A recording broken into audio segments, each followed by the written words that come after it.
તો હાલ આપને જણાવી દઈએ કે ભાજપાના નેતા જયંતિ ભાનુશાળીની હત્યા મામલે વધુ તપાસ હાથ ધરવામાં આવી રહી છે, જેમાં મોરબી અને માળિયા મિયાણા વચ્ચે ગોળી મારીને તેમની હત્યા કરવામાં આવી છે। મહત્વની વાત છે કે ચાલુ ટ્રેનમાં તેમની ગોળી મારીને હત્યા કરવામાં આવી। આપને જણાવી દઈએ કે પ્રદેશ ભાજપાના પૂર્વ ઉપાધ્યક્ષ જયંતિ ભાનુશાળી રહી ચૂક્યા છે અને અબડાસાના ધારાસભ્ય પણ જયંતિ ભાનુશાળી રહી ચૂક્યા છે। આજ મુદ્દે વધુ જાણકારી મેળવીશું ટીવી9ના સંવાદદાતા સચિન પાટીલ પાસેથી। સચિન, જયંતિ ભાનુશાળીની હત્યા મામલે અત્યારે અનેક કયાસો લગાડવામાં આવી રહ્યા છે કે આખરે પોલિટિકલ એંગલથી અહીં તેમનું મર્ડર થયું છે કે અન્ય કોઈ કારણ હોઈ શકે છે। તપાસ ક્યાં પહોંચી છે? લેટેસ્ટ અપડેટ શું છે સચિન?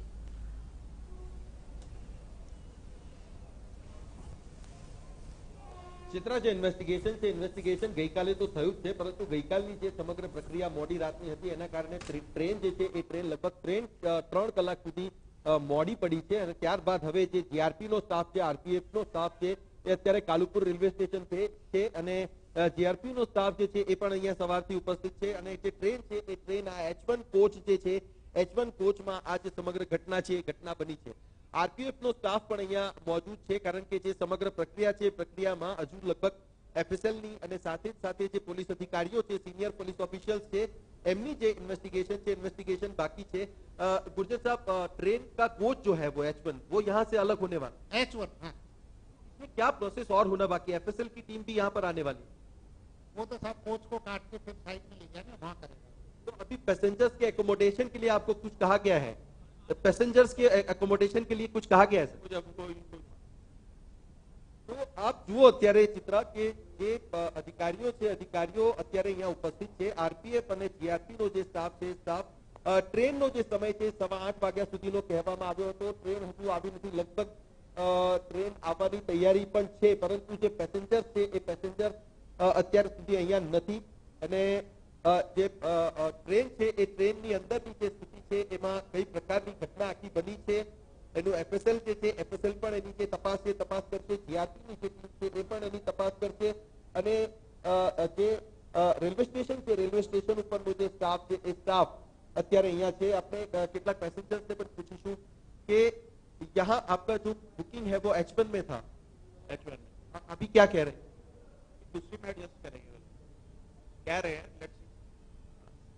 तो चित्र અહીંયા જે પેસેન્જર્સ છે એ પેસેન્જર્સ ને પણ અત્યારે બીજા કોચમાં જે છે એકોમોડેટ કરવામાં આવશે અને એમને બીજા કોચમાં જગ્યા આપવામાં આવશે, પરંતુ જે સમગ્ર કોચ છે, જે કોચમાં સમગ્ર ઘટના બની છે ગઈકાલે રાત્રે, જે અનનોન જે હમલાવર હતા એ હમલાવરોએ જે હુમલો કર્યો છે અને જે ફાયરિંગ કરીને 2 રાઉન્ડ ફાયરિંગ કરીને એમના ઉપર જે એમની હત્યા કરવામાં આવી છે। સ્વાભાવિક રીતે ભારતીય જનતા પાર્ટીના ઉપાધ્યક્ષ રહી ચૂક્યા છે અને વિવાદોમાં રહ્યા છે જયંતિ ભાનુશાળી અને જે પ્રકારે એમનો વિવાદ છે, પોલિટિકલ જે રાઇવલરી છે એ જે પ્રકારે સામે આવી છે, ત્યારે એ બાબતને લઈને પણ એ શંકા ન જતી કરાય કે પોલિટિકલ જે છે એ દુશ્મનીમાં આ મર્ડર થયું હોઈ શકે। બધા જ આસ્પેક્ટ ઉપર જે છે પોલીસ તપાસ કરશે અને સમગ્ર જે ઘટના છે એ ઘટનામાં જે બીજા લોકો એમની સાથે હશે કદાચ કે નહીં હોય, કારણ કે જે પ્રકારે ઘટનાને અંજામ આપવામાં આવ્યો છે કોઈ એવા આઈ વિટનેસ નથી કે એમનાથી ખ્યાલ આવે કે હમલાવરો કોણ હતા, કેવા હતા, કેટલા હતા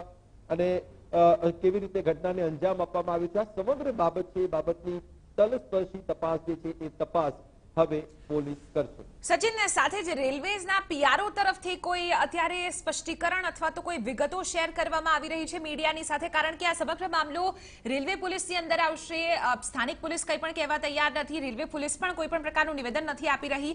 પીઆરઓ તરફથી કોઈ અત્યારે મીડિયાની સાથે વાતચીત કરવામાં આવી છે ખરી?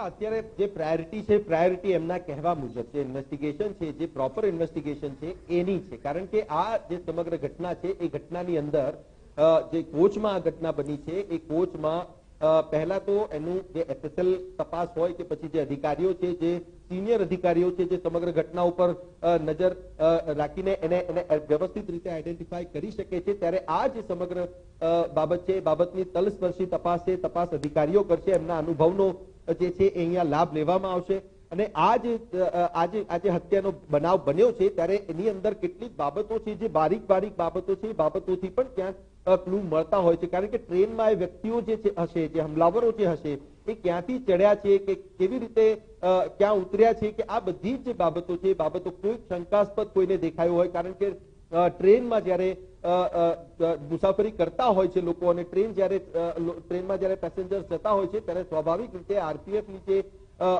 આરપીએફના જે કર્મીઓ છે એ સ્ટાફ જે છે, સ્ટાફના લોકો જો આરપીએફના હોય છે એ ટ્રેનમાં ટ્રાવેલ કરતા હોય છે સુરક્ષાના કારણોસર. ત્યારે શું એમના પાસેથી કોઈ ક્લુ મળી શકે છે કે કેમ? આ બધી જ બાબતો જે છે, બધી જ બાબતો ને તલસ્પર્શી રીતે જોવામાં આવશે, કારણ કે જે પ્રકારે માહિતી મળી છે અને માહિતી મળ્યા બાદ જે ઇન્વેસ્ટિગેશન છે એ ઇન્વેસ્ટિગેશન કરવામાં આવી છે. આપ જોઈ શકો છો ચિત્ર મારી પાછળ અત્યારે જે છે એ ટ્રેન આપને આવતી દેખાશે, સયાજી નગરી એક્સપ્રેસ. અને આ જે મેં કહ્યું એ પ્રમાણે કે જે ઇન્વેસ્ટિગેશન છે, ઇન્વેસ્ટિગેશનમાં ઘટના બની છે, પરંતુ પોસ્ટમોર્ટમ રિપોર્ટ જે આવશે, પોસ્ટમોર્ટમ રિપોર્ટમાં ડેથનો ટાઈમ શું છે, કારણ કે કયા એવા અરસામાં એ ઘટના બની છે, ત્યારે એ રેલવે સ્ટેશનોની વચ્ચેનું અને એના આસપાસનો જે છે એ સમયગાળો જોવામાં આવશે. અને ત્યારબાદ કદાચિત બની શકે છે કે જે પણ રેલવે સ્ટેશન વચ્ચે આવતા હોય અને ત્યાં જો સીસીટીવી હોય કે કોઈ પણ એવી શંકાસ્પદ ગતિવિધિ કોઈ લોકોને દેખાઈ હોય કે પછી. જી બિલકુલ, તો હાલ આપને જણાવી દઈએ કે તપાસ